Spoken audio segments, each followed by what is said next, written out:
한국 도시락 5만 개 공짜로 공급하세요. 이탈리아 조직위의 충격 발언에 세계가 발칵 뒤집혔습니다. 노로바이러스로 선수촌 식당이 폐쇄된 밀라노. 조직위는 책임을 지기는커녕 한국을 협박하기 시작했습니다. 단전과 단수, 그리고 가짜 뉴스까지 총동원하며 한국을 압박했죠. 한국 같은 나라에 절대 고개를 숙일 수 없다며 말입니다. 하지만 한국은 예상대로 움직여주지 않았습니다. 한국은 즉시 급식 부스를 폐쇄했고 굶주린 전 세계 선수단들이 폭발해버린 겁니다. 도저히 상황을 수습할 수 없던 이탈리아는 결국 한국에 무릎을 꿇었고 살려달라 애원할 수밖에 없었습니다. 도대체 무슨 일이 벌어진 걸까요? 밀라노를 뒤흔든 한국의 가차없는 결단, 지금 시작합니다. 2026년 밀라노 동계올림픽이 역사상 최악의 올림픽으로 기록됐습니다. 개막 사흘 만에 선수촌 식당이 폐쇄됐어요. 핀란드, 스위스 선수단이 줄줄이 쓰러졌죠. 노로바이러스였습니다. 그런데 정작 충격적인 건 따로 있었어요. 그 아수라장 한복판에서 딱 한 곳만 멀쩡했습니다. 한국이었어요. 밀라노 전체가 썩어가는데 한국 부스 앞에만 1km가 넘는 줄이 서 있었습니다. 도대체 어떻게 그게 가능했을까요? 저는 그걸 직접 목격한 사람입니다. 아니, 목격한 정도가 아니죠. 저야말로 그 지옥을 만든 장본인이었습니다. 제 이름은 마르코 로시. 밀라노 동계올림픽 조직위 식음료 총괄 국장이었습니다.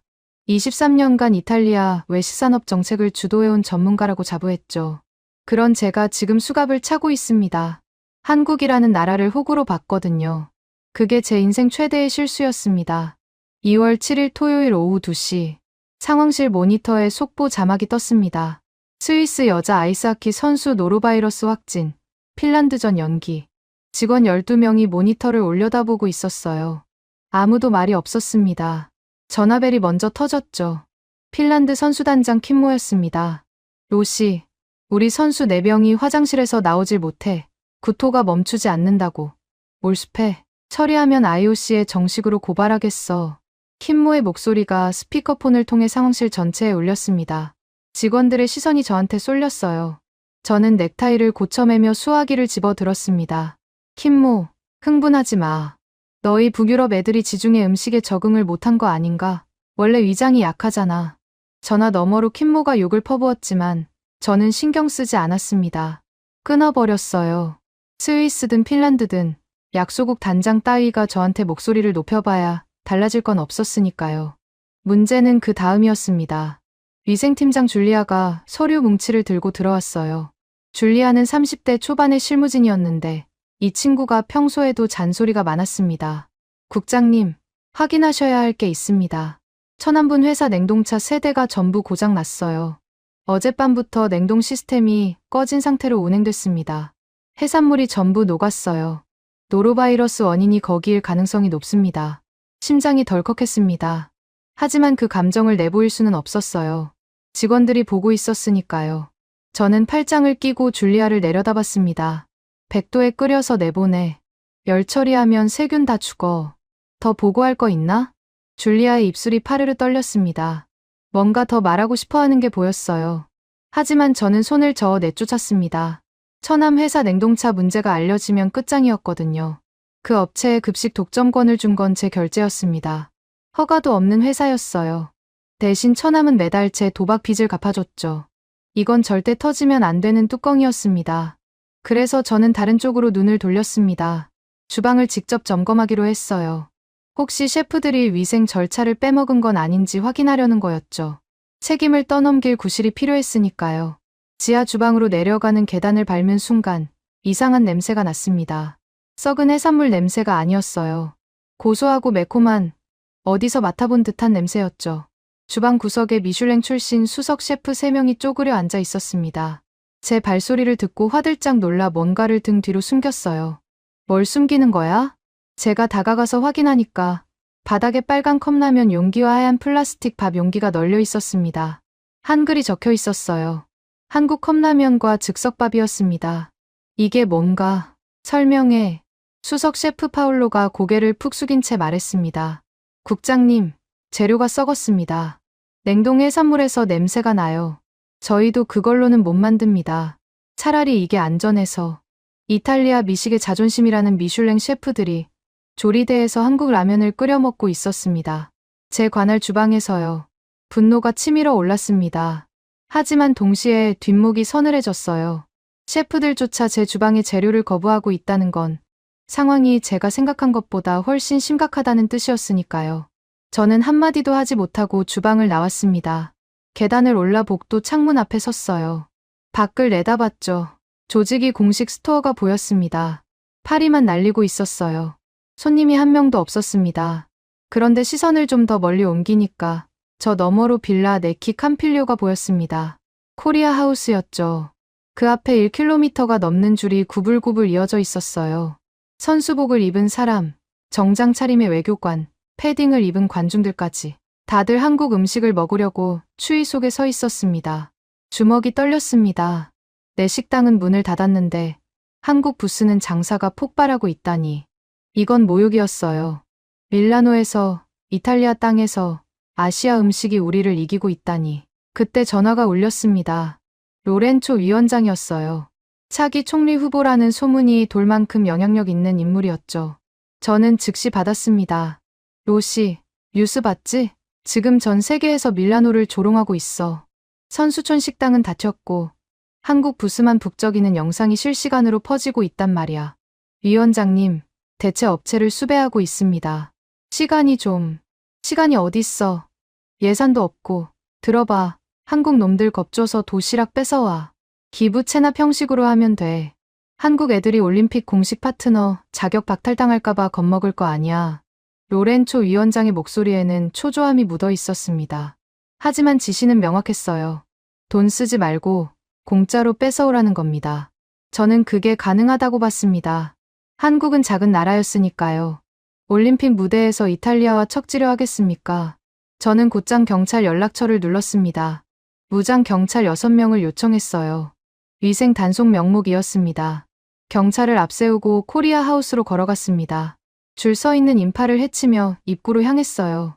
그런데 줄 한가운데서 눈에 익은 얼굴이 보였습니다. 분홍색 패딩을 입고 한 손에 떡볶이 접시를, 다른 손에 한국 아이돌 포토카드를 들고 해맑게 웃고 있는 여자아이. 제 딸 소피아였습니다. 머릿속이 하얘졌어요. 제 딸이 왜 여기에 서 있는 겁니까? 이탈리아 올림픽 조직위 국장의 딸이 한국 부스 앞에서 떡볶이를 먹으며 줄을 서고 있다니. 저는 소피아에게 다가가 손목을 잡았습니다. 아빠가 여기 오지 말라고 했잖아. 소피아가 놀라서 눈이 동그래졌어요. 제 손이 떡볶이 접시를 쳤습니다. 빨간 소스가 바닥에 쏟아졌어요. 접시가 산산조각 났습니다. 주변 사람들이 일제히 저를 쳐다봤어요. 소피아의 눈에 눈물이 고였습니다. 그 순간에도 저는 멈추지 못했습니다. 아니, 멈출 수가 없었어요. 제 딸까지 한국한테 빼앗긴 기분이었거든요. 분노가 이성을 완전히 집어삼켰습니다. 저는 경찰을 이끌고 코리아 하우스 안으로 밀고 들어갔습니다. 내부는 제 상황실과 전혀 다른 세계였어요. 은은한 조명 아래 로봇팔이 일정한 리듬으로 만두를 접고 있었습니다. 모니터에는 실시간 위생 데이터가 흘러가고 있었죠. 온도 22도, 습도 45%, 세균 수치 제로. 우리 주방에서 풍기던 썩은 냄새 대신 고소한 참기름과 따끈한 밥 냄새가 공기를 채우고 있었습니다. 한국 측 현장 총괄 김철진 본부장이 저를 맞았습니다. 50대 후반의 남자였어요. 표정에 감정이 없었습니다. 웃지도 화내지도 않았죠. 마치 제가 올 줄 알고 있었다는 듯이 고개만 살짝 숙여 인사했습니다. 저는 고래고래 소리를 질렀습니다. 김, 이건 부탁이 아니라 명령이야. 여긴 로마의 땅이고 내 말이 곧 법이니까. 도시락 5만 개를 내일 아침까지 선수촌에 납품해. 대금은 나중에 정산하든 말든 알아서 하고. 김철진 본부장은 한 발짝도 물러서지 않았습니다. 주머니에서 작은 녹음기를 꺼내 테이블 위에 올려놓았어요. 빨간 불이 깜빡이고 있었죠. 녹음 중이라는 뜻이었습니다. 국장님, 말씀은 잘 들었습니다. 다만 계약서에 무상 공급 조항은 없습니다. 필요하시면 정식 발주서를 보내주십시오. 단가와 수량, 결제 조건을 명시해 주시면 검토하겠습니다. 목소리에 감정이 하나도 실려있지 않았습니다. 마치 기계가 말하는 것 같았어요. 저는 그게 더 화가 났습니다.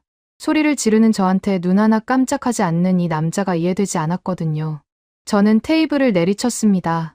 발주서, 지금 장난하나? 선수들이 쓰러지고 있는데 서류 타령이야?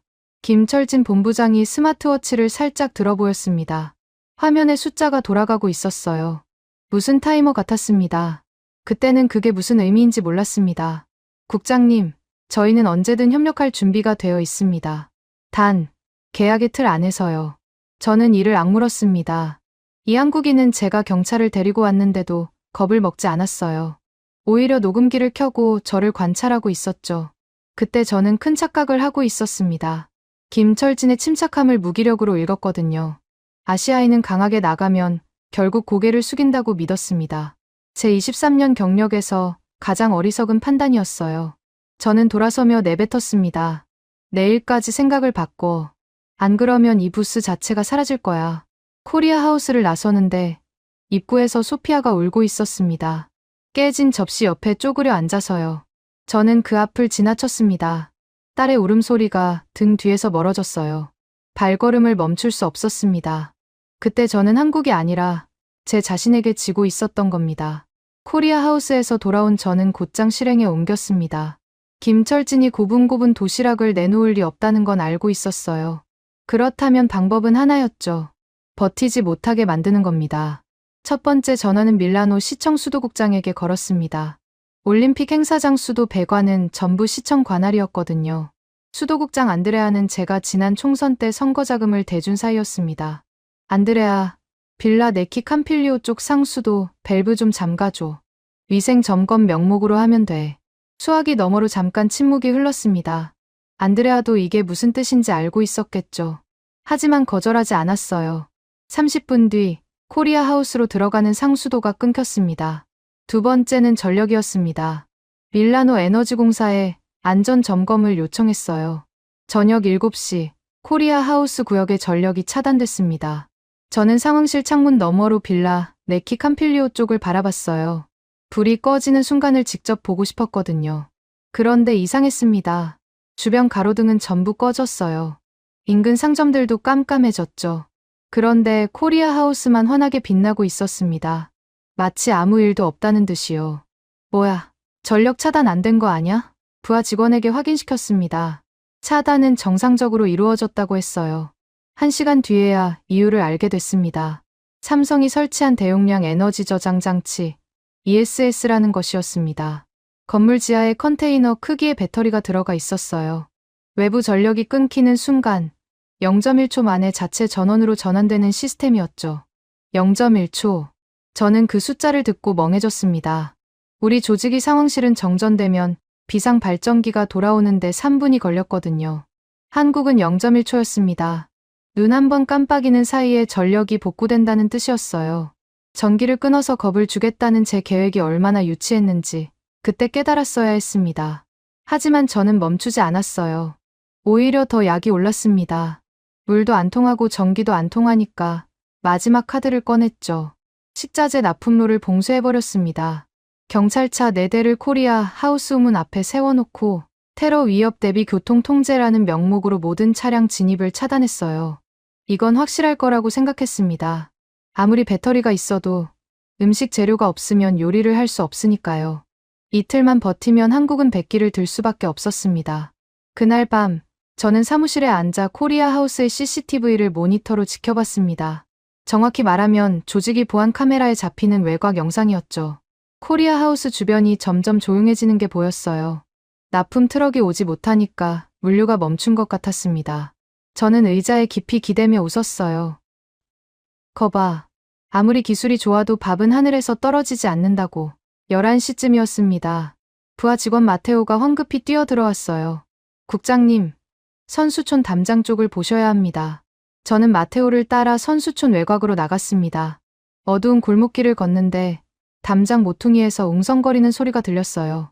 손전등을 비추자 믿기 힘든 광경이 펼쳐졌습니다. 선수촌 담장에 사람 하나가 겨우 빠져나갈 만한 개구멍이 뚫려 있었어요. 그 구멍을 통해 선수들이 드나들고 있었습니다. 캐나다 스키 선수, 독일 루지 선수, 심지어 프랑스 피겨 코치까지. 이 사람들이 코리아 하우스 쪽에서 받아온 비닐봉지를 안고 담장을 넘어오고 있었죠. 비닐봉지 안에는 한국 만두, 김밥, 햇반이 들어 있었습니다. 그리고 그 반대편에선 올림픽 기념 배지와 한정판 핀을 건네주고 있었어요. 물물 교환이었습니다.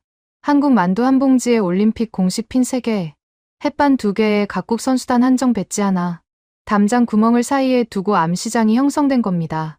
캐나다 선수가 김이 모락모락 나는 만두를 한 입 베어 물며 동료에게 말했습니다. 이거 하나 때문에 담장을 넘었는데 인생 최고의 결정이야. 저는 그 말을 듣고 주먹을 불끈 쥐었습니다. 올림픽 선수들이 담장 개구멍으로 밀수를 하고 있었어요. 그것도 한국 음식을 구하려고요. 제 관할 구역에서 벌어지는 일이었습니다. 이건 수치였어요. 밀라노의 수치가 아니라 마르코 로시 개인의 수치였습니다. 저는 경비팀에게 그 구멍을 즉시 막으라고 지시했습니다. 하지만 속으로는 알고 있었어요. 구멍을 하나 막으면 다른 곳에 2개가 뚫릴 거라는 거요. 굶주린 사람은 벽도 뚫는 법이니까요. 2월 8일 새벽 2시, 사무실로 돌아오니 책상 위에 봉투 하나가 놓여 있었습니다. WHO 파견관이 보낸 보고서였어요. 제가 자리를 비운 사이 줄리아 팀장이 받아놓은 것 같았습니다. 봉투를 열어봤죠. 첫 페이지 요약문에 굵은 글씨로 적혀 있었습니다. 현재 밀라노 올림픽 시설 중 국제위생 기준을 충족하는 곳은 한국 운영구역이 유일하다. 나머지 내용은 읽지 않았습니다. 읽을 필요가 없었어요. 저는 그 보고서를 파쇄기에 넣었습니다. 종이가 잘게 찢기는 소리가 새벽 사무실에 울렸죠. WHO가 뭘 안다고요. 밀라노는 제 관할입니다. 외부 기관이 참견할 문제가 아니었어요. 새벽 3시. 저는 사무실 캐비닛에서 샴페인을 꺼냈습니다. 단전, 단수, 물류 차단. 3중으로 틀어막았으니 한국도 이제 버틸 수 없을 거라고 확신했어요. 김철진이 전화 한 통 걸어오지 않은 것도 좋은 징조로 읽었습니다. 항의조차 못할 만큼 쪼그라들었다고 판단한 거죠. 코르크를 땄습니다. 혼자 마시는 샴페인이었지만 기분은 나쁘지 않았어요. 창밖으로 코리아 하우스의 불빛이 여전히 보였지만 저는 그걸 마지막 불꽃이라고 생각했습니다. 쥐 죽은 듯 조용하군. 역시 겁을 줘야 말을 듣는 거야. 저는 샴페인을 훌짝이며 그렇게 중얼거렸습니다. 제 인생에서 가장 어리석은 건배였어요. 그 시각 김철진 본부장이 뭘 하고 있었는지 저는 전혀 몰랐습니다. 나중에야 알게 됐죠. 김철진은 그 밤새 한 통의 전화도 걸지 않았습니다. 항의도, 협박도, 호소도 없었어요. 대신 노트북 앞에 앉아 엑셀 파일을 만들고 있었습니다. 단전 시각, 단수 시각, 경찰 차량 배치 시간, 납품 트럭 진입 거부 횟수, 코리아 하우스 외부 CCTV에 찍힌 경찰의 방해 행위 캡처 화면, 전부 시간 순으로 정리하고 있었던 겁니다. 줄리아 팀장이 나중에 법정에서 증언한 내용에 따르면 김철진의 엑셀 파일은 37페이지에 달했다고 합니다. 모든 방해 행위가 1분 단위로 기록되어 있었어요. 저는 한국의 침묵을 굴복으로 읽었지만 실제로는 정반대였습니다. 김철진은 굴복한 게 아니라 증거를 쌓고 있었던 겁니다. 저는 그걸 몰랐어요. 아니, 알려고 하지 않았습니다. 제가 보고 싶은 것만 봤죠. 적이 조용하면 이겼다고 착각하는 게 무능한 장군의 전형이라는 걸 그때는 깨닫지 못했습니다. 새벽 4시, 샴페인 한 병을 비우고 소파에 누웠습니다. 내일이면 김철진이 무릎을 꿇고 찾아올 거라고 믿으며 눈을 감았어요. 코리아 하우스의 불빛이 커튼 사이로 새어 들어왔지만 저는 그게 신경 쓰이지 않았습니다. 그 불빛이 제 무덤을 파는 삽질의 리듬이었다는 걸 알았더라면 저는 그 밤 잠들지 못했을 겁니다. 2월 8일 일요일 오전 9시. 저는 사무실 소파에서 눈을 떴습니다. 목이 뻣뻣했어요. 샴페인 병이 바닥에 굴러다니고 있었죠. 셔츠는 구겨질 대로 구겨져 있었습니다. 거울을 볼 엄두가 나지 않았어요. 세수를 하려고 수도꼭지를 틀었는데 물이 나왔습니다. 당연하죠. 제 사무실 수도는 안 끊었으니까요. 한국한테만 끄는 겁니다. 그 사실이 새삼 떠오르자 입꼬리가 올라갔어요. 찬물로 얼굴을 씻고 넥타이를 새로 매면서 생각했습니다. 오늘쯤이면 김철진이 백기를 들고 찾아올 거라고요. 10시쯤 비서가 노크를 했습니다. 국장님, 한국 측 김철진 본부장이 면담을 요청했습니다. 지금 로비에 와 있습니다. 거봐요. 제 예상이 맞았습니다. 하룻밤 사이에 물도 전기도 식자재도 끊겼으니 아무리 배짱이 두둑한 한국인이라도 버틸 재간이 없었던 겁니다. 저는 일부러 20분을 더 기다리게 했어요. 기다리는 시간이 길어질수록 상대방의 기세가 꺾이는 법이니까요. 커피를 한 잔 내려 마시고 서류를 정리하는 척 하다가 비서에게 말했습니다. 들여보내. 문이 열렸습니다. 김철진 본부장이 들어왔어요. 어제와 똑같은 남색 양복이었습니다. 구김 하나 없었어요. 넥타이 매듭도 정확했고 구두도 반들반들했습니다. 하룻밤 사이에 단전과 단수를 당한 사람의 행색이 아니었죠. 그 모습을 보는 순간 뭔가 찝찝한 기분이 스쳤습니다. 하지만 저는 일부러 다리를 책상 위에 올려놓고 의자를 뒤로 젖혔어요. 항복하러 왔나? 앉아. 김철진은 앉지 않았습니다. 서 있는 채로 저를 내려다봤어요. 표정이 없었습니다. 어제 제가 고래고래 소리를 질렀을 때와 똑같은 얼굴이었죠. 화가 난 것도 아니고 겁먹은 것도 아니고 그냥 아무것도 없었습니다. 그 무표정이 저를 불편하게 만들었어요. 김철진이 겨드랑이에 끼고 있던 서류 봉투를 꺼냈습니다. 두툼했어요. 손가락 두 마디는 될 두께였습니다. 그걸 제 책상 위에 조용히 내려놓았어요. 툭 하는 소리가 사무실에 울렸습니다. 봉투 표지에 한글과 이탈리아어, 영어가 병기되어 있었습니다. 제목을 읽는 순간 올려놓았던 다리가 저도 모르게 내려왔어요. 운영 방해에 따른 계약 위반 통지서. 저는 봉투를 집어 들었습니다. 첫 장을 넘겼어요. 빼곡하게 항목이 나열되어 있었습니다. 첫째, 코리아 하우스에 대한 모든 운영 방해 행위를 즉시 중단할 것. 둘째, 밀라노 조직이 명의로 공식 사과문을 게재할 것. 셋째, 미지급 대금 및 운영 방해로 인한 피해 보상을 완료할 것. 이행 기한은 2026년 2월 9일 오전 9시. 저는 코웃음을 쳤습니다. 종이 한 장으로 저를 협박하겠다는 겁니까? 밀라노에서 이탈리아 관료를 상대로요. 김, 이딴 종이 조각이 무슨 소용인지 모르겠군. 너희가 아무리 서류를 만들어봐야 여기는 이탈리아야. 내 관할이라고. 저는 봉투를 양손으로 잡았습니다. 찢어버릴 생각이었어요. 한국인 앞에서 찢어서 바닥에 뿌리면 그게 가장 확실한 메시지가 될 거라고 생각했죠. 손에 힘을 줬습니다. 국장님. 김철진의 목소리가 저를 멈추게 했습니다. 크지 않았어요. 오히려 평소보다 더 낮고 조용한 톤이었습니다. 원본은 이미 스위스 로잔에 도착했습니다. IOC 본부 법무실에 오늘 아침 8시에 접수됐어요. 국장님이 지금 들고 계신 건 사본입니다. 손에서 힘이 빠졌습니다. 찢으려던 봉투가 책상 위로 떨어졌어요. 로잔이라고요? IOC 본부에 먼저 보냈다고요. 저는 김철진의 얼굴을 다시 봤습니다. 여전히 무표정이었어요. 거짓말을 하는 표정이 아니었습니다. 언제 보낸 거야? 어젯밤 11시에 발송했습니다. DHL 익스프레스로요. 추적 번호가 필요하시면 말씀하십시오. 뒤통수를 한 대 맞은 것 같았습니다. 제가 샴페인을 터뜨리며 승리를 자축하고 있던 그 시각에 김철진은 IOC 본부에 서류를 보내고 있었던 겁니다. 저는 축하하고 있었고 김철진은 준비하고 있었어요.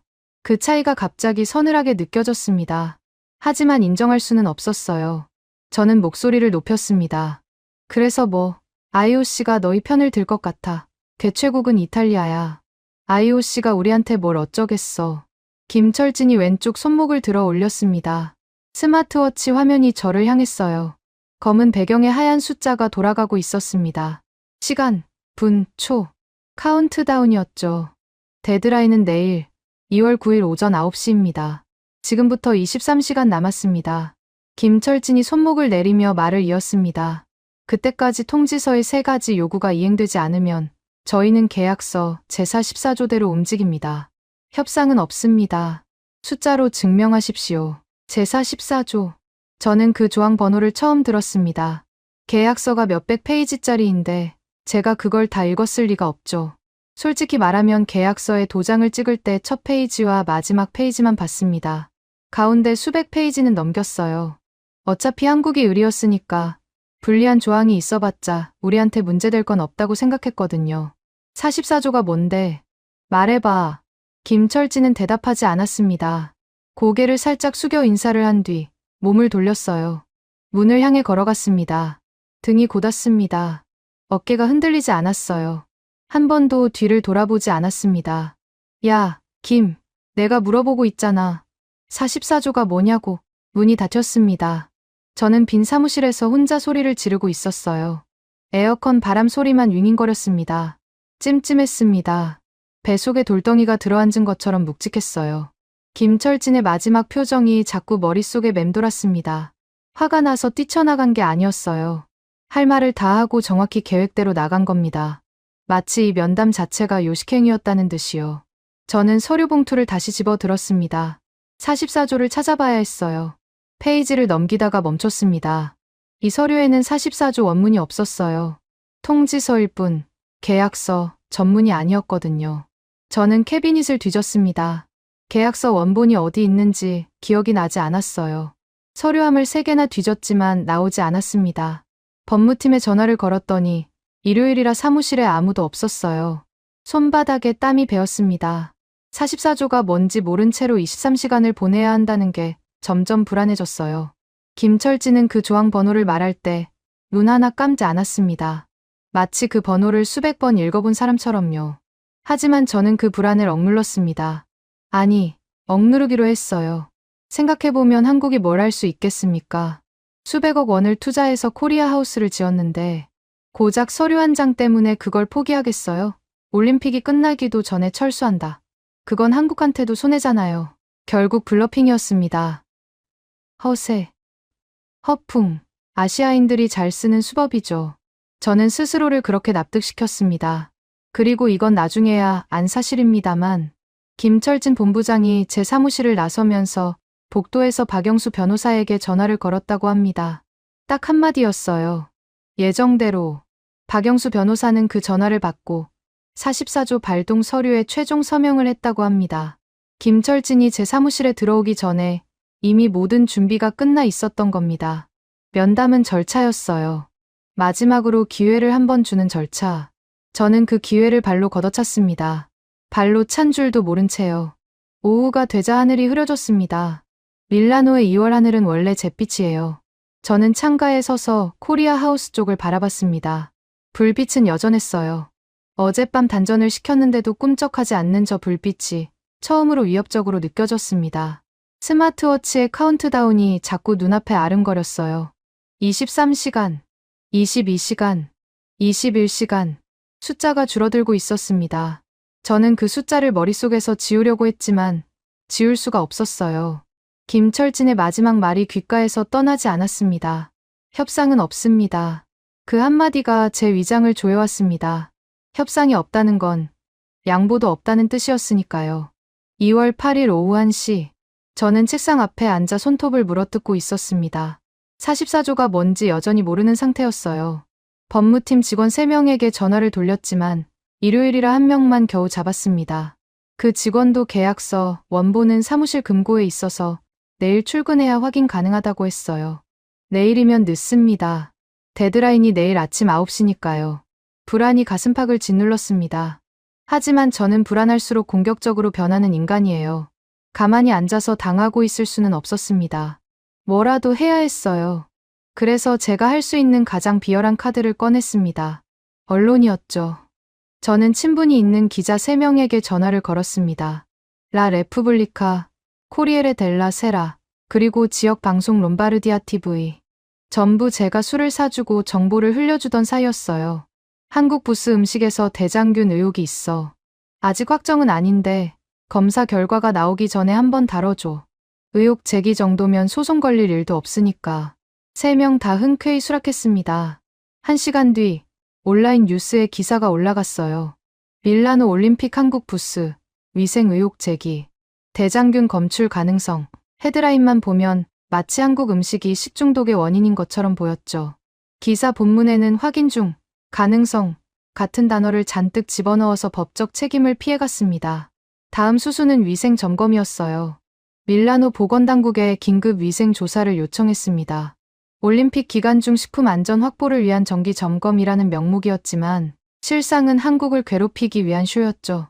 보건당국 검사관 4명이 흰색 방호복을 입고 코리아 하우스에 들이닥쳤습니다. 저도 뒤따라갔어요. 검사관들이 들어가서 한국 주방을 뒤집어 놓는 모습을 직접 보고 싶었거든요. 코리아 하우스 정문을 통과했습니다. 어제 제가 행패를 부렸던 바로 그 장소였어요. 검사관들이 주방 구역으로 들어가자 한국 직원 하나가 막아섰습니다. 20대 후반의 젊은 여직원이었어요. 이름표에 이수연, 위생관리팀이라고 적혀 있었습니다. 잠깐만요. 방호복 위에 저희 멸균 가운을 추가로 착용해 주셔야 합니다. 외부 오염원 차단 절차입니다. 검사관들이 어리둥절한 표정을 지었습니다. 자기들이 검사하러 왔는데 오히려 검사를 당하고 있는 꼴이었으니까요. 하지만 이수연이라는 직원은 양보하지 않았어요. 멸균 가운 내 벌과 장갑, 신발 커버까지 나눠준 뒤에야 주방 입장을 허락했습니다. 주방에 들어서자 검사관들의 발걸음이 느려졌습니다. 제 눈에도 보였어요. 바닥이 거울처럼 반들거렸습니다. 조리대 위에 먼지 한 톨 없었어요. 로봇팔이 일정한 속도로 만두를 접고 있었고 그 옆에서 다른 로봇이 국물 온도를 실시간으로 측정하고 있었습니다. 수석 검사관이 샘플 채취 키트를 꺼냈습니다. 조리대, 칼, 도마, 식재료 표면을 닦아서 세균 배양 검사를 하려는 거였죠. 한국 직원들은 전혀 당황하지 않았어요. 오히려 기다렸다는 듯이 주방 한쪽 벽면에 대형 모니터를 켰습니다. 화면에 실시간 데이터가 쏟아졌습니다. 조리구역별 세균 수치, 식재료 입고 시간과 보관, 온도 이력, 조리 도구 살균 주기, 공기 중 미생물 농도까지 모든 항목 옆에 초록색 정상 표시가 떠 있었어요. 세균 수치란에는 하나같이 0이 찍혀 있었습니다. 수석 검사관이 모니터를 올려다보다가 고개를 돌려 저를 봤습니다. 그 눈빛에 당혹감이 가득했어요. 저한테 말하진 않았지만 표정이 말하고 있었습니다. 여기서 뭘 찾으라는 겁니까? 그래도 절차는 밟아야 했죠. 검사관들이 샘플을 채취하고 조리시설을 점검하는 동안 이수연이 태블릿을 들고 따라다니며 모든 과정을 영상으로 기록했습니다. 검사관이 칼을 집으면 그 칼의 살균 기록을, 냉장고를 열면 그 냉장고의 24시간 온도 변화 그래프를 즉시 화면에 띄워 보여줬어요. 마치 검사를 받는 게 아니라 검사관을 교육시키는 것 같았습니다. 30분 뒤 수석 검사관이 저한테 다가왔습니다. 목소리를 낮췄어요. 국장님, 솔직히 말씀드리겠습니다. 여기서는 아무것도 나오지 않을 겁니다. 제가 20년간 식품위생 검사를 해왔는데 이 수준의 시설은 병원 수술실에서도 본 적이 없습니다. 저는 이를 악물었습니다. 그래도 보고서는 써야 하지 않나. 의혹 있음 정도로 적어줘. 검사관이 고개를 저었습니다. 단호했어요. 데이터가 깨끗한데 의혹을 적으면 그건 허위 보고입니다. 제 면허가 날아갑니다. 국장님, 저는 더 이상 밀어붙일 수 없었습니다. 검사관들이 코리아 하우스를 나서는데 이수연이 출구에서 봉투 하나를 건넸어요. 혹시 비교가 필요하실까봐 이탈리아 선수촌 식당의 최근 위생 데이터도 정리해뒀습니다. 공개된 자료로만 구성한 거예요. 수석 검사관이 봉투를 열어봤습니다. 이탈리아 선수촌 식당의 세균 수치가 적혀 있었어요. 기준치의 3배를 초과하는 항목이 8개였습니다. 검사관의 얼굴이 붉어졌어요. 저는 그 봉투를 낚아챘습니다. 이건 내가 가져간다. 코리아 하우스를 나오는데 입구에 외국 기자들이 모여 있었습니다. 제가 뿌린 대장균 의혹 기사를 보고 취재하러 온 거였죠. 그 사이에서 유로스포츠의 독일 기자 한스가 보였습니다. 한스는 올림픽 전문 기자로 업계에서 꽤 이름이 알려진 사람이었어요. 한스가 제 보도자료 출력물을 양손에 들고 있었습니다. 저와 눈이 마주쳤어요. 한스가 천천히 그 종이를 구겼습니다. 공처럼 뭉쳐서 입구 옆 쓰레기통에 정확히 집어넣었어요. 농구 자유투를 던지듯이요. 주변 기자들이 웃음을 터뜨렸습니다. 한스가 스마트폰을 꺼내 사진을 찍었습니다. 쓰레기통에 들어간 보도자료 사진이었어요. 그리고 SNS에 올렸죠. 캡션은 한 줄이었습니다. 쓰레기는 제자리에. 30분 만에 그 게시물이 2만 회 넘게 공유됐습니다. 댓글창이 폭발했어요. 밀라노 조직위가 한국 음식에 누명을 씌우고 있다. 진짜 세균 투성이는 이탈리아 식당이다. 로시를 해임하라. 제가 쏜 화살이 부메랑이 되어 정확히 제 이마에 박혔습니다. 사무실로 돌아오니 로렌초 위원장에게서 전화가 와 있었어요. 받자마자 고함이 터졌습니다. 로시, 미쳤어? 가짜 뉴스가 뒤집혔잖아.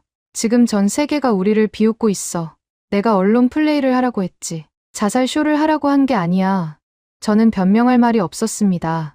전화를 끊고 의자에 주저앉았어요. 머리가 지끈거렸습니다. 뭘 해도 안 되고 있었어요. 단전도, 단수도, 언론 공작도 전부 실패했습니다. 한국은 단 한 번도 흔들리지 않았어요. 그때 사무실 문이 벌컥 열렸습니다. 안에 프란체스카가 서 있었어요. 소피아를 데리러 온 거였습니다. 소피아가 어제 제가 떡볶이를 엎어버린 뒤로 울다 지쳐 잠들었다면서 집에 안 오고 아내 차에서 잤다고 했어요. 마르코, 소피아한테 대체 무슨 짓을 한 거야? 아이가 밤새 울었어. 저는 대답 대신 프란체스카의 손에 들린 쇼핑백에 시선이 갔습니다. 하얀 쇼핑백이었어요. 로고를 보는 순간 심장이 멎는 줄 알았습니다. 한글이었어요. 한국 화장품 브랜드였습니다. 그게 뭐야? 프란체스카가 쇼핑백을 등 뒤로 숨겼습니다. 하지만 이미 늦었죠. 세일이길래 좀 샀어. 요즘 밀라노 여자들 사이에서 난리잖아. 수분크림이 정말. 당신 미쳤어. 적군의 물건을 사와? 제 목소리가 갈라졌습니다. 아내가 눈을 동그랗게 뜨고 저를 봤어요. 적군. 마르코, 화장품이 무슨 적군이야. 당신 요즘 좀 이상해. 프란체스카는 고개를 절레절레 흔들며 나가버렸습니다. 딸에게 떡볶이를 먹지 말라 소리치고, 아내에게 화장품을 사지 말라 소리치고, 제 가족조차 한국의 편이었어요. 아니, 편을 든 게 아니라 한국 제품이 그만큼 좋았던 겁니다. 하지만 그때 저는 그걸 인정할 여유가 없었습니다. 오후 5시, 상황이 더 나빠졌습니다. 각국 선수단장들이 연명으로 조직위에 공식 항의서를 보냈어요. 미국, 캐나다, 독일, 호주, 일본, 14개국이었습니다. 선수촌 급식이 정상화되지 않으면 내일 경기를 보이콧하겠다. 보이콧. 그 단어가 제 머리를 때렸습니다. 올림픽에서 경기 보이콧이 터지면 그건 개최국의 치명적인 흉터가 됩니다. 이탈리아 올림픽 역사에 영원히 기록될 5점이에요. 로렌초 위원장이 또 전화를 걸어올 게 뻔했습니다. 밤 9시. 데드라인까지 12시간이 남았습니다. 저는 결국 전화기를 들었어요. 김철진의 번호를 눌렀습니다. 자존심이고 뭐고 없었습니다. 3번 울린 뒤 김철진이 받았어요. 여보세요. 담담한 목소리였습니다. 마치 아무 일도 없다는 듯이요. 나 로시야. 들어봐. 우리 좀 대화를 하자. 전기는 다시 켜줄게. 수도도 원래대로 하고 대신 도시락 단가를 좀 조정하자. 50%만 깎아줘. 응. 서로 윈윈하는 거야. 전화기 너머로 짧은 침묵이 흘렀습니다. 김철진이 숨을 쉬는 소리가 들렸어요. 그리고 한마디가 돌아왔습니다. 원칙대로 합니다. 끊겼습니다. 뚜. 통화 종료음이 귓속에서 울렸어요. 저는 전화기를 내려다봤습니다.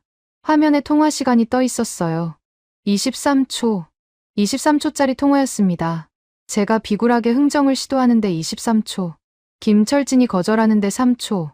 그 차이가 제 위치를 정확히 보여주고 있었습니다. 저는 이미 을이었어요. 을이면서 갑인 척하고 있었던 겁니다. 전화기를 책상 위에 내려놓았습니다. 손이 떨리고 있었어요. 창밖은 이미 어두웠습니다. 밀라노의 밤하늘에 구름이 낮게 깔려 있었고 코리아 하우스의 불빛만 유난히 밝았어요. 12시간. 12시간 뒤면 뭔가가 터집니다. 저는 캐비닛에서 위스키를 꺼냈습니다. 어젯밤은 승리의 샴페인이었는데 오늘 밤은 패배의 위스키였어요. 한 모금을 삼키는데 위스키의 쓴맛이 유독 혀끝에 오래 남았습니다. 2월 9일 월요일 오전 7시. 저는 사무실 소파에서 또 잠이 들었다가 전화벨 소리에 깼습니다. 위스키 병이 반쯤 비어 있었어요. 머리가 깨질 것 같았습니다. 전화를 받으니 비서 목소리가 다급했어요. 국장님, 각국 선수단장들이 조직위 건물 앞에 모여 있습니다. 미국, 캐나다, 호주 단장이 직접 왔어요. 기자들도 50명 넘게 몰렸습니다. 시계를 봤습니다. 데드라인까지 2시간. 어젯밤 위스키에 절여진 머리로는 아무 생각도 나지 않았어요. 하지만 가만히 앉아 있을 수는 없었습니다. 뭐라도 해야 했어요. 저는 양복을 갈아입고 세수를 했습니다. 거울 속 제 얼굴이 사흘은 못 잔 사람 같았어요. 눈 밑이 퀭했고 입술이 갈라져 있었습니다.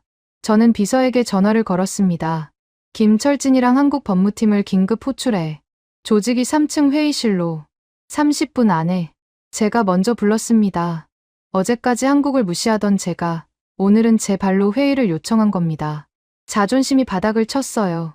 하지만 데드라인이 코앞이었고 44조가 뭔지도 모르는 상태에서 9시를 맞이할 수는 없었습니다. 뭐가 됐든 시간을 끌어야 했어요. 협상 테이블에 앉히기만 하면 데드라인을 연장시킬 수 있다고 생각했거든요. 오전 7시 40분. 회의실 문이 열렸습니다. 김철진 본부장이 먼저 들어왔어요. 그 뒤로 양복을 입은 남자가 하나 더 따라왔습니다. 40대 초반으로 보였어요. 안경을 쓰고 검은 서류 가방을 들고 있었습니다. 김철진이 그를 소개했어요.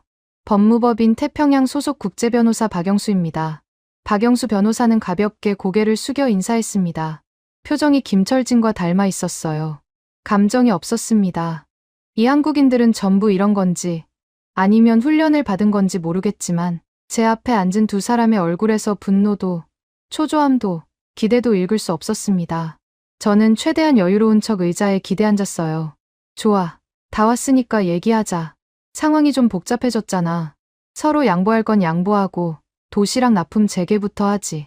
돈은 나중에 줄게. IOC 예산이 풀리면 바로 정산할 테니까. 일단 급식부터 살려야 하지 않겠어? 제 목소리에는 아직 갑의 잔해가 남아 있었습니다. 명령은 아니었지만 부탁도 아니었어요. 어중간한 톤이었죠. 김철진이 저를 보지 않고 박영수 변호사를 봤습니다. 박영수가 고개를 살짝 끄덕였어요. 그리고 서류 가방에서 노트북을 꺼냈습니다. 회의실 벽면에 빔 프로젝터가 켜졌습니다. 제가 켠 게 아니었어요. 박영수 변호사가 자기 노트북을 연결한 겁니다. 화면이 밝아지더니 하얀 바탕에 붉은 글씨가 떠올랐습니다. 특약 제사 14조. 글씨가 선명했습니다. 마치 피로 쓴 것처럼 붉었어요. 저는 화면을 올려다봤습니다. 심장이 한 박자 건너뛰었습니다. 박영수 변호사가 읽기 시작했어요. 목소리가 낮고 또렷했습니다. 법정에서 판결문을 낭독하는 판사 같았죠.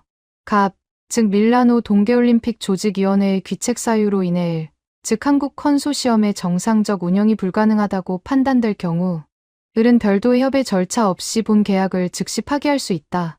이 경우 을이 보유한 모든 자산, 설비, 서비스 운영권은 계약서 부속 합의서에 명시된 차순위 협상자에게 자동 양도된다. 회의실이 조용했습니다. 에어컨 소리만 윙윙거렸어요. 저는 화면의 글씨를 2번, 3번 읽었습니다. 글자는 분명 이탈리아어와 영어로 적혀 있었는데 의미가 머리에 들어오지 않았어요. 아니, 들어오기는 했습니다. 받아들이기가 싫었던 겁니다. 잠깐. 저는 손을 들었습니다. 목소리가 갈라졌어요. 차순위 협상자라니, 그런 게 어디 있어. 계약서에 그런 조항을 넣는 게 말이 돼. 박영수 변호사가 화면을 한 페이지 넘겼습니다. 부속 합의서가 떴어요. 하단에 서명란이 있었습니다. 서명이 되어 있었어요. 익숙한 필체였습니다. 제 서명이었습니다. 뇌가 멈추는 느낌이었습니다. 저는 의자에서 일어나 화면 앞으로 다가갔어요. 눈을 가늘게 뜨고 서명을 확인했습니다. 틀림없었어요. 마르코 로시, 날짜는 2025년 9월. 계약 체결 당시였습니다. 이건 내가 언제, 기억이 떠올랐습니다. 지난해 9월 한국 컨소시엄과 계약을 체결하던 날이었어요. 서류가 산더미였습니다. 수백 페이지에 달하는 계약서, 부속 합의서, 기술 사양서. 저는 법무팀 검토 없이 도장을 찍었어요. 한국 측이 계약 성사 축하금으로 건넨 봉투가 두툼했거든요. 그 돈으로 다음 주 도박 빚을 갚을 수 있었습니다. 서류 내용 따위는 안중에도 없었어요. 그때 제가 찍은 도장이 지금 제 목을 조르고 있었습니다. 차순위 협상자가 누구야? 대체 누구한테 넘어가는 거냐고 박영수 변호사가 대답하지 않았습니다. 대신 김철진 본부장이 왼쪽 손목을 들어 올렸어요. 스마트워치에 카운트다운이 돌아가고 있었습니다. 숫자가 1시간 20분을 가리키고 있었어요. 국장님, 지금 오전 7시 40분입니다. 저희가 통지서를 전달한 것이 어제 오전 10시였습니다. 24시간의 유예를 드렸고 국장님은 사과도, 운영방해 중단도, 미지급금 정산도 하지 않으셨습니다. 48시간의 기회를 국장님 스스로 발로 차신 겁니다. 48시간이라니, 통지서는 어제 줬잖아. 24시간이지. 2월 7일 저녁, 국장님이 코리아 하우스에서 무상 납품을 요구하며 물리적 위협을 가하셨습니다. 그 시점부터 계약 위반이 시작됐습니다. 24시간은 공식 통지 후에 최종 유예였을 뿐입니다. 저는 할 말을 잃었습니다. 2월 7일 토요일 저녁, 제가 경찰을 대동하고 코리아 하우스에 쳐들어가 고래고래 소리를 지르던 그 순간부터 김철진은 시계를 돌리고 있었던 겁니다. 저는 싸움을 시작했다고 생각했지만 김철진은 이미 끝을 준비하고 있었어요. 잠깐만. 돈은 줄게. 전액 줄게. 미지급금 전부. 손해배상도 할게. 전기도 수도도 다 원상복구 시킬 테니까 시간을 좀 더 줘. 제 목소리가 떨리고 있었습니다. 박영수 변호사가 서류 가방에서 또 다른 서류 뭉치를 꺼냈어요. 이번엔 노란색 파일이었습니다. 테이블 위에 조용히 내려놓았죠. 파일을 펼치자 숫자들이 빼곡하게 적혀 있었습니다. 계좌이체 내역, 날짜, 금액, 수취인 이름. 제 비자금 장부였습니다. 숨이 멎었어요. 식자재 예산에서 빼돌린 돈의 흐름이 1유로 단위까지 적혀 있었습니다. 처남 업체로 넘긴 독점 계약 대금, 도박장에서 긁은 카드 결제 내역, 로렌초 위원장에게 상납한 정치자금까지. 전부요. 이건 어디서? 박영수 변호사가 파일을 살짝 밀어 제 쪽으로 보냈습니다. 저희가 원한 건 돈이 아닙니다. 미스터 로씨. 박영수의 목소리가 회의실을 채웠습니다. 처음으로 그 무표정한 얼굴에 감정 비슷한 것이 스쳤어요. 실망이었습니다. 저희는 신뢰를 확인하고 싶었을 뿐입니다. 계약을 체결한 파트너가 약속을 지키는 사람인지, 함께 일할 수 있는 상대인지, 그걸 확인하는데 48시간이면 충분했습니다. 제 핸드폰이 진동했습니다. 화면을 보니 로렌초 위원장의 부재중 전화가 23통 쌓여 있었어요. 문자도 와 있었습니다. 전화 안 받으면 끝장이야. 저는 전화기를 뒤집어 놓았습니다. 로렌초가 뭘 할 수 있겠습니까? 이미 꼬리 자르기를 준비하고 있을 게 뻔했어요. 김철진 본부장이 의자에서 일어났습니다. 양복 단추를 채우며 시계를 한 번 더 봤어요. 이제 1시간 10분 남았습니다. 국장님, 저희는 항상 예정대로 움직입니다. 두 사람이 회의실을 나갔습니다. 문이 닫히는 소리가 쿵 하고 울렸어요. 저는 텅 빈 회의실에 혼자 남았습니다. 빈 프로젝터 화면에 44조의 붉은 글씨가 아직 떠 있었어요. 제 서명이 화면 하단에서 저를 내려다보고 있었습니다. 제가 찍은 도장, 제가 쓴 이름, 제가 판 무덤이었습니다. 다리에 힘이 풀려 의자에 주저앉았습니다. 테이블 위에 노란 파일이 펼쳐져 있었어요. 비자금 내역서의 숫자들이 흐릿하게 보였습니다. 눈에 뭔가 차오르고 있었거든요. 눈물이 아니었습니다. 공포였어요. 오전 9시가 됐습니다. 정각이었어요. 저는 사무실 창가에 서 있었습니다. 회의실에서 돌아온 뒤 1시간 넘게 아무것도 하지 못했어요. 전화를 걸지도, 서류를 찾지도, 누구를 부르지도 않았습니다. 할 수 있는 게 없었거든요. 로렌초 위원장의 부재중 전화는 37통으로 늘어 있었지만 받지 않았습니다. 받아서 뭘 하겠습니까? 저한테 남은 카드는 없었어요. 창밖으로 코리아 하우스가 보였습니다. 아침 햇살에 빌라 네키 캄필리오의 하얀 외벽이 빛나고 있었어요. 평소와 다를 게 없는 풍경이었죠. 한 가지만 빼면요. 9시 정각, 코리아 하우스의 모든 불이 꺼졌습니다. 처음에는 제가 시킨 단전이 드디어 효과를 본 줄 알았어요. 하지만 아니었습니다. 불만 꺼진 게 아니었거든요. 입구의 대형 키오스크 화면들이 까맣게 변했습니다. 주방 쪽 환기구에서 나오던 하얀 증기가 멈췄어요. 건물 전체가 숨을 거둔 것처럼 고요해졌습니다. 저는 창문에 얼굴을 바짝 붙였습니다. 코리아 하우스 정문 앞에 아침부터 줄을 서고 있던 수백 명의 사람들이 웅성거리기 시작했어요. 키오스크 화면에 뭔가 떠오르는 게 보였습니다. 까만 화면 위에 붉은 글씨. 거리가 있어서 정확히 읽을 수는 없었지만 나중에 뉴스를 통해 알게 됐죠. 이탈리아 올림픽 조직위원회의 요청으로 본 시설의 모든 서비스가 영구 중단됩니다. 이탈리아어, 영어, 한국어, 프랑스어, 중국어, 아랍어 6개 언어로 동시에 표시됐다고 합니다. 조직위의 요청으로라는 문구가 핵심이었어요. 한국이 스스로 닫은 게 아니라 이탈리아가 닫게 만들었다는 걸 전 세계에 알린 겁니다. 저는 그 문구를 나중에 읽고 등골이 서늘해졌습니다. 칼을 들이대지 않고도 사람을 죽일 수 있다는 걸 한국은 알고 있었어요. 5분이 지났습니다. 코리아 하우스 앞에 웅성거림이 고함으로 변했어요. 줄 서 있던 사람들이 밀고 당기기 시작했습니다. 누군가가 키오스크 화면을 손으로 두드렸어요. 당연히 반응이 없었죠. 아침을 굶고 달려온 선수들의 얼굴에 분노가 번지는 게 보였습니다. 밥 줘. 문 열어. 영어, 독일어, 프랑스어가 뒤섞인 고함이 거리에 울렸습니다. 저는 창문 너머로 그 광경을 내려다보며 자신도 모르게 혼잣말을 했어요. 설마 했는데 진짜로 닫아버렸어. 설마가 사람을 잡는다는 말이 있죠.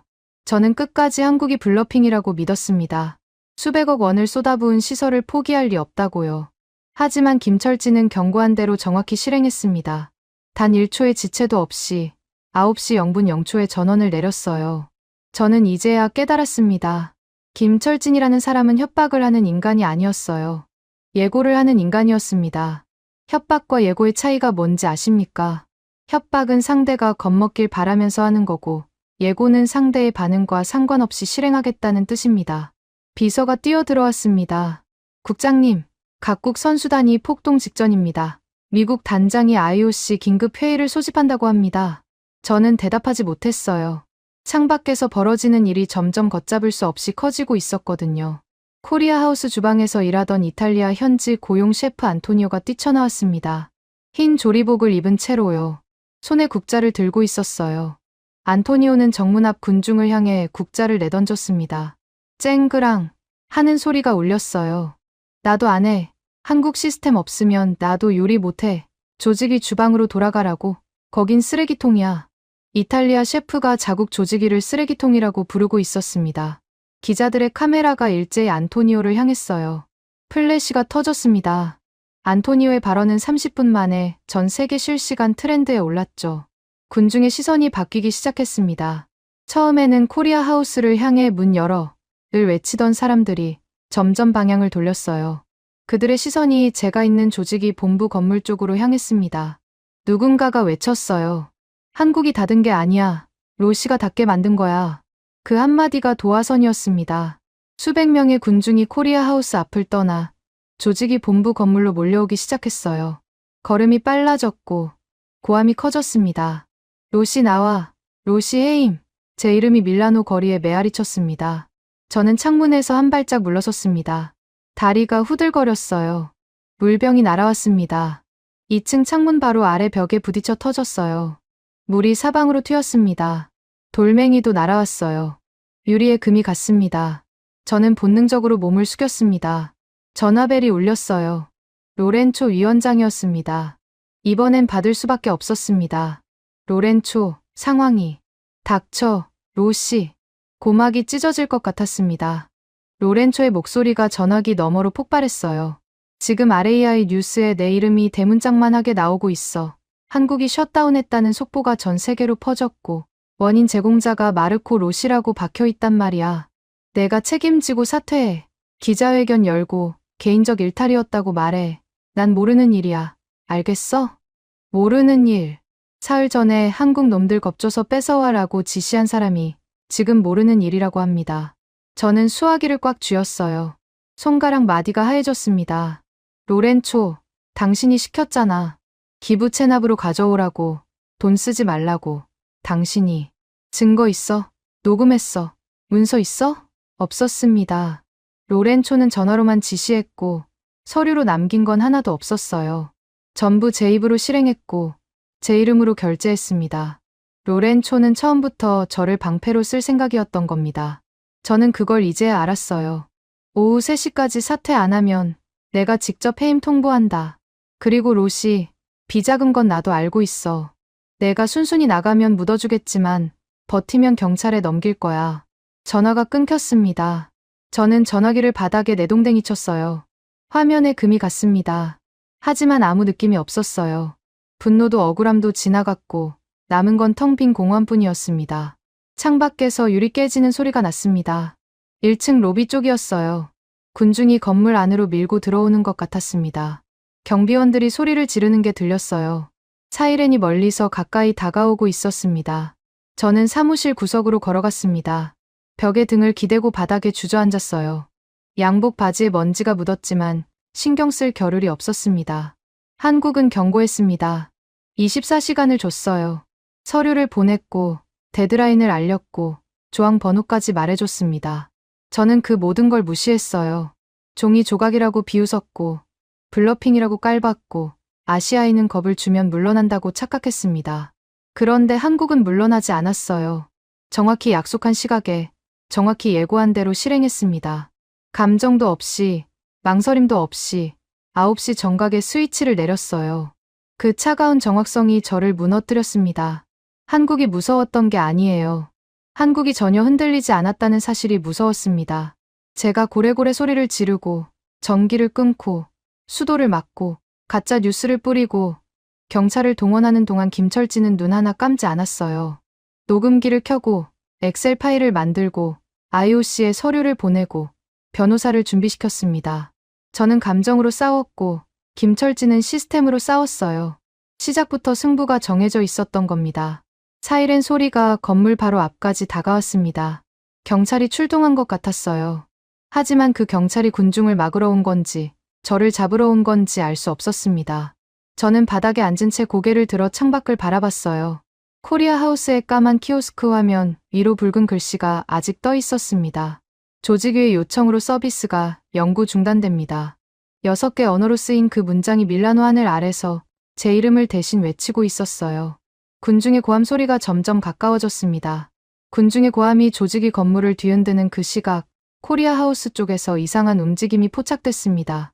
저는 바닥에 주저앉아 있다가 창밖에 소음이 달라지는 걸 느꼈어요. 조직위 건물 앞에서 로시 나와를 외치던 군중의 함성이 잠깐 잦아들었거든요. 사람들의 시선이 일제히 한쪽으로 쏠렸습니다. 저도 몸을 일으켜 창가로 다가갔어요. 코리아 하우스 방향에서 검은색 차량 행렬이 다가오고 있었습니다. 선두에 미국 성조기가 꽂힌 대형 리무진이 있었어요. 그 뒤로 군용 험비 2대가 따라붙었습니다. 미군 헌병대였어요. MP라고 적힌 완장이 아침 햇살에 번뜩였습니다. 이탈리아 밀라노 한복판에 미군 헌병 차량이 나타난 겁니다. 차량 행렬이 코리아 하우스 정문 앞에 멈추었습니다. 리무진 문이 열렸어요. 내린 사람은 장신의 백인 남성이었습니다. 회색 코트에 곤색 정장, 미국 올림픽위원회 휘장이 가슴에 달려 있었어요. 오른손에 은색 서류 가방을 들고 있었습니다. 영화에서나 볼 법한 등장이었죠. 토마스 밀러, IOC 집행위원이자 미국 올림픽 선수단장이었습니다. 올림픽 정치에서 가장 영향력 있는 인물 중 하나였어요. IOC 내부에서 미스터 비토라는 별명으로 불렸습니다. 토마스가 반대하면 어떤 안건도 통과되지 않았거든요. 토마스가 차에서 내리자마자 김철진 본부장이 코리아 하우스 정문에서 걸어 나왔습니다. 두 사람이 마주 섰어요. 김철진이 손을 내밀었습니다. 토마스가 그 손을 잡았어요. 악수였습니다. 하지만 평범한 악수가 아니었습니다. 토마스가 왼손으로 김철진의 어깨를 두드렸어요. 친밀한 제스처였죠. 처음 만나는 사이에서 나올 수 있는 동작이 아니었습니다. 저는 창가에서 그 장면을 보며 이마에 식은땀이 흘렀습니다. 둘이 아는 사이였어요. 아는 정도가 아니라 이미 약속이 되어 있었던 겁니다. 토마스가 은색 서류 가방을 열었습니다. 안에서 서류 뭉치를 꺼내 김철진에게 건넸어요. 김철진이 서류를 확인하고 고개를 끄덕였습니다. 그리고 두 사람이 동시에 펜을 꺼냈어요. 리무진 보닛 위에 서류를 펼치고 서명을 했습니다. 계약 체결이었습니다. 코리아 하우스 정문 앞에서, 군중이 보는 앞에서, 기자들의 카메라가 돌아가는 앞에서 벌어진 일이었어요. 비서가 사무실로 뛰어들어왔습니다. 국장님, 미국 선수단장이 한국 시설을 인수한다는 속보가 떴습니다. 저는 대답 대신 창문을 뚫어져라 바라봤어요. 코리아 하우스 정문에서 작업이 시작되고 있었거든요. 한국 직원 2명이 사다리를 가져왔습니다. 정문 위에 걸려있던 코리아 하우스 간판을 떼어내기 시작했어요. 태극기 문양이 새겨진 그 간판이 나사 하나씩 풀려 내려오는데 5분이 걸리지 않았습니다. 그리고 그 자리에 새 간판이 올라갔어요. 푸른색 바탕에 흰 글씨 TM USA and IOC Exclusive Lounge 성조기와 오륜기가 나란히 그려져 있었습니다. 간판이 바뀌는데 10분이었습니다. 고작 10분. 이건 즉흥이 아니었어요. 간판을 미리 만들어 놓지 않으면 10분 만에 교체가 불가능합니다. 한국은 이 시나리오를 며칠 전부터 준비하고 있었던 겁니다. 제가 샴페인을 터뜨리고 언론에 가짜 뉴스를 흘리고 전화기 앞에서 비굴하게 흥정하는 동안 김철진은 미국과 계약 조건을 조율하고 있었어요. 간판까지 미리 제작해 놓으면서요. 스피커에서 김철진의 목소리가 울렸습니다. 코리아 하우스 전체에 설치된 방송 시스템이었어요. 밀라노 거리까지 들릴 만큼 선명했습니다. 안내 말씀드리겠습니다. 본 시각부로 이 시설의 모든 식음료 서비스 권한은 미국 올림픽 선수단 및 IOC에 귀속됩니다. 관련 계약은 특약 제44조에 의거하여 적법하게 체결되었음을 알려드립니다. 영어, 이탈리아어, 한국어로 3번 반복됐습니다. 밀라노 시민들이, 각국 선수들이, 기자들이 그 방송을 들었어요. 정문이 열렸습니다. 미국 선수단이 입장하기 시작했어요. 미군 헌병대가 양쪽에 도열의 통로를 만들었습니다. 미국 선수들이 환호성을 지르며 건물 안으로 뛰어들어갔어요. 스키 장비를 맨 선수, 스케이트화를 든 선수, 패딩 위에 성조기를 두른 선수들이 마치 개선장군처럼 입장했습니다. 기자들의 카메라 플래시가 쉴 새 없이 터졌어요. 코리아 하우스의 불이 다시 들어왔습니다. 꺼져 있던 키오스크 화면이 환하게 켜졌어요. 다만 화면에 뜬 건 더 이상 태극기가 아니었습니다. 성조기와 오륜기였죠. 주방의 로봇팔이 다시 움직이기 시작했고 고소한 참기름 냄새가 건물 밖까지 퍼져나왔습니다. 한국 음식이었어요. 메뉴는 그대로였습니다. 비비고 만두, 떡볶이, 햇반. 달라진 건 간판뿐이었어요. 한국이 만들고, 한국이 운영하고, 한국이 요리하되 주인은 미국이 된 겁니다. 토마스 단장이 정문 앞에서 즉석 기자회견을 열었습니다. 마이크 앞에 서자 기자들이 우르르 몰려들었어요. 미합 중국 올림픽 선수단은 오늘부로 이 시설의 독점 이용권을 확보했습니다. 한국 컨소시엄이 구축한 세계 최고 수준의 급식 시스템을 우리 선수들에게 제공할 수 있게 되어 기쁩니다. 비용은 전액 일시불로 지불했습니다. 기자가 물었어요. 이탈리아 조직위와 협의는 했습니까? 토마스가 웃었습니다. 이가 하얗게 드러나는 전형적인 미국식 미소였어요. 협의할 필요가 없었습니다. 이탈리아 조직위가 계약을 파기시켰으니까요. 빈자리에 우리가 앉은 겁니다. 합법적으로 제 다리가 풀렸습니다. 의자를 찾을 겨를도 없이 창틀을 잡았어요. 빈자리에 우리가 앉았다. 토마스의 그 한마디가 제 가슴을 관통했습니다. 제가 걷어찬 밥상을 미국이 통째로 삼켜버린 겁니다. 그것도 현금을 싸들고 와서 전 세계 카메라 앞에서 기쁘다는 표정으로요. 저는 더 이상 창가에 서 있을 수 없었습니다. 건물 밖으로 나갔어요. 아무 생각 없이 코리아 하우스 쪽으로 걸었습니다. 걸었다기보다 끌려간 것 같았어요. 두 발이 제 의지와 상관없이 그 방향으로 향했습니다. 직접 봐야 했거든요. 이게 진짜인지 악몽이 아닌지 확인해야 했습니다. 코리아 하우스 정문 앞에 도착했습니다. 새 간판이 머리 위에 걸려 있었어요. TM USA and IOC Exclusive Lounge. 파란색 글씨가 아침 햇살에 반짝였습니다. 미군 헌병 2명이 입구 양쪽에 서 있었어요. 저는 그 사이를 지나 안으로 들어가려 했습니다. 삐 경보음이 울렸습니다. 입구에 설치된 안면 인식 시스템이었어요. 카메라가 제 얼굴을 스캔한 겁니다. 화면에 붉은 글씨가 떠올랐습니다. AXSD9 출입 금지. 사흘 전까지 이 건물의 운영을 총괄하던 식음료 국장이 지금은 문 앞에서 기계에 의해 거부당하고 있었습니다. 제 얼굴이 블랙리스트에 등록되어 있었어요. 한국 보안 시스템이 제 얼굴 데이터를 위협 인물로 분류한 겁니다. 헌병 하나가 제 앞을 가로막았습니다. 저는 밀어붙였어요. 비켜. 여기 내 관할이야. 이 건물은 밀라노 조직위 소유라고. 그때 뒤에서 목소리가 들렸습니다. Get out, 에머코. 토마스 밀러였습니다. 코트 주머니에 양손을 넣은 채 저를 내려다보고 있었어요. 토마스는 192cm의 장신이었습니다. 제가 고개를 들어야 눈이 마주쳤어요. 토마스, 이건 무효야. 조직위 승인 없이 시설을 인수할 수 없어. 국제법 위반이야. 토마스가 코트 안주머니에서 서류를 꺼냈습니다. 제 얼굴 앞에 펼쳐 보였어요. 마르코, 이건 내가 서명한 계약서야. 특약사 14조.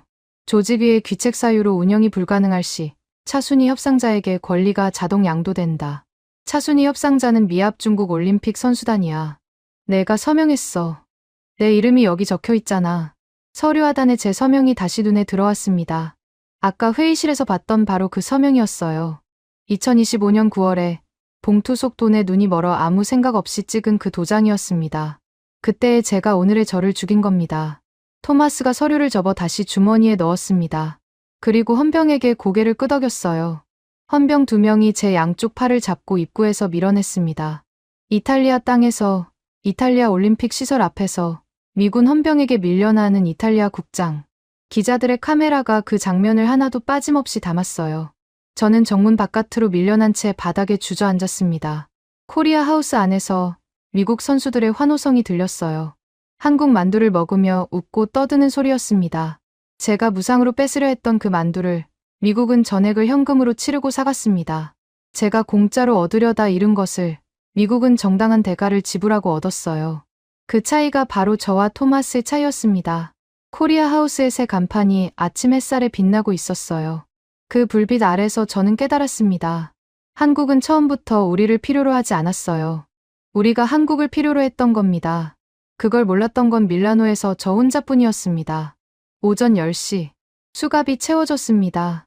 차가운 금속이 손목을 감싸는 순간 이상하게도 아무 감정이 없었어요. 분노도, 억울함도, 슬픔도 느껴지지 않았습니다. 텅 비어 있었어요. 사람이 정말 끝까지 몰리면 감정이 사라진다는 걸 저는 그때 처음 알았습니다. 밀라노 중앙경찰서 소속 형사 2명이 제 양팔을 잡고 조직이 건물 뒤편 주차장으로 끌고 나왔어요. 뒷문으로 빠져나간 건 정문 앞에 몰려있는 기자들을 피하기 위해서였죠. 하지만 소용없었습니다. 기자 서너 명이 이미 뒷문에서 기다리고 있었거든요. 플래시가 터졌습니다. 카메라 셔터 소리가 기관총처럼 연달아 울렸어요. 로시 국장, 식자재 예산 횡령 사실을 인정합니까? 노로바이러스 사태의 책임을 느끼십니까? 로렌초 위원장의 지시가 있었습니까? 저는 아무 대답도 하지 않았습니다. 할 수 없었어요. 형사가 제 머리를 눌러 호송차 뒷좌석에 밀어 넣었습니다. 철제 문이 쿵 하고 닫혔어요. 바깥 소리가 한꺼번에 잦아들었습니다. 호송차 내부는 좁고 어두웠어요. 철제 벤치가 양쪽에 놓여 있었고 작은 창문 하나가 전부였습니다. 그 창문으로 밀라노의 거리가 흘러가기 시작했어요. 호송차가 출발했습니다. 차체가 덜컹거렸어요. 밀라노의 도로가 원래 울퉁불퉁하긴 하지만 수갑을 찬 채로 느끼는 진동은 평소와 달랐습니다. 온몸이 흔들릴 때마다 수갑의 금속이 손목뼈에 부딪혔어요. 창문 너머로 밀라노 시내가 보였습니다. 환경미화원 파업은 여전했어요. 거리마다 쓰레기 봉투가 산처럼 쌓여 있었고 바람이 불 때마다 비닐봉지가 날아다녔습니다. 썩은 냄새가 호송차 안까지 스며들었어요. 이게 제가 관리하던 밀라노의 민낯이었습니다. 호송차가 코리아 하우스 근처를 지나갔어요. 우회할 수도 있었을 텐데 경찰이 일부러 이 길을 택한 건지 아닌지 모르겠습니다. 어쨌든 창문 너머로 빌라 네키 캄필리오가 또렷하게 보였어요. 코리아 하우스는 완전히 다른 세계가 되어 있었습니다. 정문에 Team USA and IOC Exclusive Lounge 간판 아래로 각국 선수들이 줄을 서고 있었어요. 미국 선수단뿐 아니었습니다. 캐나다, 호주, 독일 선수복도 보였어요. 토마스 단장이 미국 독점이라고 선언했지만 실제로는 IOC 명의도 함께 들어갔으니 다른 나라 선수들도 입장이 가능했던 모양입니다. 건물 내부에서 음악 소리가 흘러나왔어요. K-팝이었습니다. 선수들이 한국 만두를 먹으며 춤을 추고 있는 게 창문 너머로 언뜻 보였습니다. 웃음소리가 거리까지 퍼졌어요. 올림픽의 축제 분위기가 거기에만 살아 있었습니다. 쓰레기와 악취로 뒤덮인 밀라노 한복판에서 한국이 만든 공간만이 유일한 축제의 섬이었어요. 저는 창문에서 눈을 돌렸습니다. 정면을 바라봤어요. 호송차 칸막이 너머로 운전석이 살짝 보였습니다. 운전하는 경찰관의 오른손이 보였어요. 뭔가를 집어 입에 넣고 있었습니다. 작고 동그란 갈색 과자였어요. 한 입 빼어 물자 바삭한 소리가 났습니다. 경찰관이 옆에 앉은 동료에게 말했어요. 이거 먹어봤어? 한국 과자인데 약과라고 하더라. 꿀맛이야. 동료 경찰관이 손을 내밀었습니다. 하나 줘봐. 바삭 하는 소리가 또 났어요. 동료 경찰관이 눈을 동그랗게 떴습니다. 이거 진짜 맛있네. 어디서 났어? 아까 코리아 하우스 앞에서 나눠주더라. 선수들한테 주는 건데 경찰한테도 하나씩 줬어. 저를 체포해서 호송하는 경찰관이 한국 과자를 먹고 있었습니다. 제 손목에 수갑을 채운 그 손으로요. 웃어야 할지 울어야 할지 모르겠더군요. 한국은 자기를 짓밟으려 한 나라의 경찰에게도 과자를 나눠주고 있었어요. 그 여유가, 그 넉넉함이 수갑찬 제 손목보다 더 아팠습니다. 호송차가 신호에 걸려 멈추었습니다. 창문 밖으로 거리에 대형 전광판이 보였어요. 뉴스 속보가 흐르고 있었습니다. 화면이 둘로 나뉘어 있었어요. 왼쪽 화면에는 이탈리아 국기가 내려가는 그래픽과 함께 숫자가 떠 있었습니다. 밀라노 올림픽 관광 취소율 40% 급증, 호텔 환불 요청 폭주, 이탈리아 관광 산업이 실시간으로 무너지고 있었어요. 식중독과 셧다운 뉴스가 전 세계에 퍼지면서 밀라노 방문, 예정이던 관광객들이 줄줄이 취소 버튼을 누르고 있었습니다. 오른쪽 화면은 반대였어요. 한국 기업들의 주가 그래프가 치솟고 있었습니다. CJ, 삼성, 대상, 한국 컨소시엄에 참여한 기업들의 주가가 장 시작과 동시에 폭등했어요. 밀라노 올림픽에서 한국 급식 시스템의 우수성이 입증됐다는 분석이 나오면서 글로벌 투자자들이 매수에 나선 거였습니다. 화면 하단에 헤드라인이 흘렀습니다. 일몰의 로마, 일출의 서울. 어느 통신사가 붙인 제목인지 모르겠지만 그 8글자가 모든 걸 요약하고 있었어요. 이탈리아는 해가 지고 있었고 한국은 해가 뜨고 있었습니다. 그리고 그 일몰을 앞당긴 건 다름 아닌 저 마르코 로시였습니다. 호송차가 다시 출발했어요. 밀라노 중앙경찰서까지 15분 남짓 남아 있었습니다. 저는 흔들리는 차 안에서 수갑찬 손을 내려다봤어요. 사흘 전만 해도 이 손으로 테이블을 내리치며 내 말이 곧 법이다라고 외쳤습니다. 경찰을 대동하고 한국 부스에 쳐들어갔어요. 딸의 떡볶이 접시를 쳐서 엎었고 아내의 화장품 쇼핑백에 소리를 질렀습니다. 전기를 끊고 수도를 막고 가짜 뉴스를 뿌리고 식자재 반입을 차단했어요. 그 모든 공격에 한국은 단 한 번도 감정적으로 반응하지 않았습니다. 소리를 지르지 않았어요. 울지 않았어요. 항해 전화를 걸지 않았어요. 대신 녹음기를 켜고 엑셀 파일을 만들고 IOC에 서류를 보내고 변호사를 세우고 미국과 계약을 체결했습니다. 감정이 아니라 시스템으로 싸웠어요. 주먹이 아니라 서류로 이겼습니다. 호송차가 경찰서 근처에서 속도를 줄였어요. 그때 전화기가 울렸습니다. 제 전화기는 압수당했죠. 앞좌석 경찰관의 무전기에서 소리가 나온 거였어요. 무전 내용이 들렸습니다. 선수촌 앞에 한국 측에서 구호 물품을 배달했다. 박스 200개. 내용물은 김치와 즉석밥이라고 한다. 수취인란에 이탈리아 선수단 여러분께라고 적혀 있다. 저는 귀를 의심했습니다. 한국이 이탈리아 선수들에게 음식을 보냈다고요? 자기들을 짓밟으려 한 나라의 선수들에게요? 나중에 뉴스를 통해 자세한 내용을 알게 됐습니다. 한국 컨소시엄이 코리아 하우스의 운영권을 미국에 양도한 뒤 남은 재고 중 일부를 따로 포장해서 선수촌 앞에 놓고 갔다고 합니다. 김치, 햇반, 비비고 만두, 약과. 박스마다 한글과 이탈리아어로 메모가 붙어 있었어요. 선수 여러분의 건강을 응원합니다. 보내는 사람 이름은 없었습니다. 한국 컨소시엄 로고만 작게 찍혀 있었어요. 코리아 하우스에서 쫓겨난 이탈리아 선수들이 그 박스를 열었을 때 선수촌 앞에서 울음이 터졌다고 합니다. 김치 냄새를 맡으며 무릎을 꿇고 코리아 하우스가 있는 방향을 향해 고개를 숙인 선수도 있었다고 해요. 한국은 이긴 뒤에도 진 사람을 짓밟지 않았습니다. 오히려 손을 내밀었어요. 돈을 받지 않고 이름을 남기지 않고 조용히 박스를 놓고 갔습니다. 저는 그 이야기를 들으며 호송차 안에서 고개를 떨궜어요. 눈이 뜨거워졌습니다. 제가 한국에게 한 짓을 떠올렸습니다. 공짜로 뺏으려 했어요. 겁을 줘서 굴복시키려 했습니다. 전기를 끊고 물을 막고 거짓말로 누명을 씌웠어요. 그런 저에게 한국은 마지막에 뭘 했습니까? 김치와 햇반을 보내줬습니다. 아무 조건 없이요. 저는 한국을 돈주머니로만 봤습니다. 올림픽 무대에서 이탈리아 앞에 고개 숙일 약소국이라고 깔봤어요. 겁을 주면 고분고분 따를 거라고 착각했습니다. 하지만 한국은 약소국이 아니었어요. 제가 전기를 끊었을 때 0.1초 만에 자체 전력을 가동한 나라입니다. 제가 물을 막았을 때 비상급수 시스템으로 버텨낸 나라예요. 제가 가짜 뉴스를 뿌렸을 때 실시간 데이터로 진실을 증명한 나라입니다. 제가 식자재를 차단했을 때 담장 너머로도 세계를 먹여 살린 나라예요. 저는 돈이 무기라고 생각했지만 한국이 쥐고 있던 진짜 무기는 돈이 아니었습니다. 신뢰와 실력이었어요. 우리가 잃어버린 것들이었습니다. 호송차가 경찰서 지하 주차장으로 들어갔습니다. 어두운 경사로를 내려가는데 창문 밖에 햇빛이 사라졌어요. 마지막으로 본 풍경은 먼 곳에서 빛나는 코리아 하우스의 불빛이었습니다. TMUSA라는 간판이 걸려 있었지만 저는 알고 있었어요. 저 안에서 돌아가는 모든 시스템은 한국이 만든 겁니다. 요리하는 로봇도, 위생 데이터를 관리하는 프로그램도, 0.1초 만에 전력을 전환하는 배터리도 전부요. 간판은 바뀌었지만 본질은 바뀌지 않았습니다. 한국이 만든 시스템 위에 세계가 올라탄 거예요. 그게 진짜 승리였습니다. 호송차가 멈추었습니다. 철제 문이 열렸어요. 형사가 제 팔을 잡고 내렸습니다. 지하 주차장의 형광등 불빛이 눈을 찔렀어요. 저는 고개를 숙인 채 걸었습니다. 발소리가 콘크리트 바닥에 울렸습니다.